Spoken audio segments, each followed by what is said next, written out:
Assalamualaikum warahmatullahi wabarakatuh. Perkenalkan, nama saya Galang Gustiawan dengan NIM C1B020053. Saya ingin mempresentasikan PowerPoint saya dengan judul Jurnal Penyesuaian Kembali. Baik, langsung saja. Yang pertama, pengertian. Jurnal penyesuaian kembali atau jurnal pembalik (reversing entries) adalah jurnal yang dibuat pada awal periode akuntansi yang sifatnya merupakan kebalikan dari jurnal penyesuaian dari pendapatan dan biaya. Kemudian fungsinya yang pertama, mempermudah pencatatan transaksi pada awal periode akuntansi yang baru. Yang ketiga, menyederhanakan penyusunan jurnal pada periode akuntansi berikutnya. Yang ketiga, meminimalkan kesalahan atau kekeliruan yang mungkin bisa terjadi. Kemudian akun-akun yang ada di dalam jurnal penyesuaian kembali. Yang pertama, beban yang masih harus dibayar. Yang kedua, beban yang dibayar di muka jika tercatat sebagai beban. Yang ketiga, pendapatan yang masih akan diterima.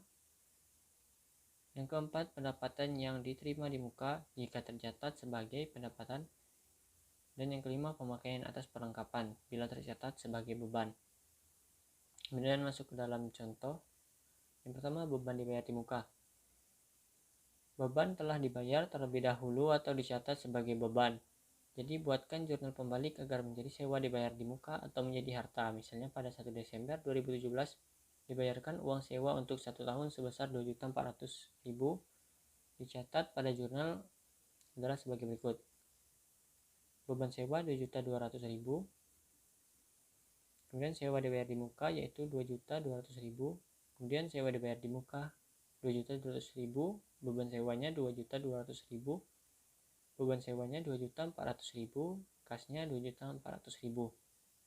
Contoh kedua yaitu pendapatan diterima di muka. Pendapatan sewa yang belum direalisasikan akan dicatat sebagai pendapatan. Di sini jurnal pembalik dibuat untuk menjadikan pendapatan sebagai sewa diterima di muka.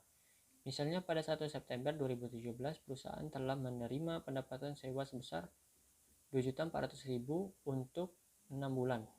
Jurnal yang dibuat saat transaksi adalah sebagai berikut.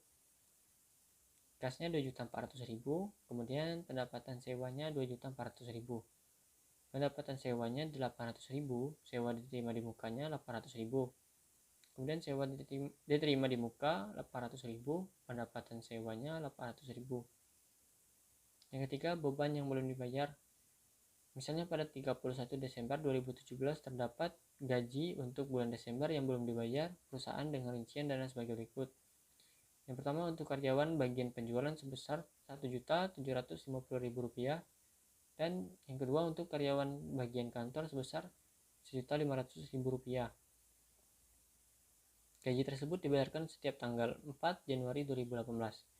Ayat jurnal penyesuaian yang dibuat pada 31 Desember 2017 yaitu sebagai berikut. Beban bagian penjualan Rp1.750.000, kemudian beban karyawan kantor Rp1.500.000, utang gaji Rp3.250.000.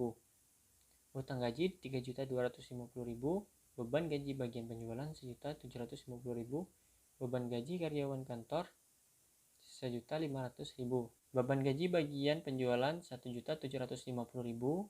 Kemudian yang kedua, beban gaji karyawan kantor Rp1.500.000. Kemudian di kas ada Rp3.250.000.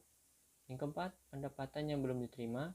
Misalnya setiap tanggal 1 Mei dan 1 November perusahaan menerima bunga sebesar Rp600.000.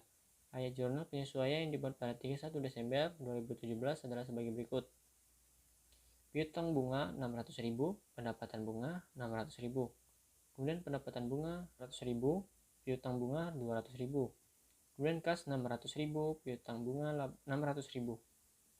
Baik, itu saja dari saya akhiri. Wassalamualaikum warahmatullahi wabarakatuh.